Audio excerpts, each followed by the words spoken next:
तो भाई आज तो मैं बहुत ज़्यादा खुश थी क्योंकि कल था मेरा फाइनली क्लास 9th का लास्ट एग्ज़ाम, जिसकी प्रिपरेशन के लिए मैं सुबह 9 बजे उठ गई थी क्योंकि 2 दिन तो मैंने ऐसे ही बर्बाद कर दिए थे प्रिपरेटरी लीव के।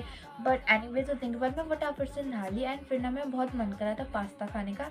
यहाँ पे मैं पास्ता बनाई थी एंड लिटरली मेरा कल एआई का पेपर है जिसमें मुझे कुछ नहीं आता है, बट नहीं, यहाँ पे मैं पास्ता बना के खा रही हूँ, मुझे कोई टेंशन ही नहीं है। बट ये सब करने में मुझे 1 बज गया था एंड 1 बजे फिर मैंने सोचा कि चलो थोड़ा सा पढ़ ही लेते हैं।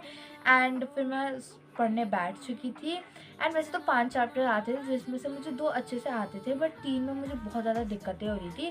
बट फिर मैंने चलो सबका रिवीजन कर ही लिया एंड मैं पढ़ने से ज़्यादा तो यहाँ पे टाइम वेस्ट करी थी। एंड यहाँ पे मैं आपको दिखा रही थी कि ना हमारे बुक में एक चैप्टर है ग्रीन स्किल्स, उसमें पूछा जा रहा है what do you mean by environment. भाई ये सब हम पढ़ते थे जब हम 3rd 4th या 5th क्लास में थे, वो भी ईवीएस में, और मैं पढ़ रही हूँ एआई में।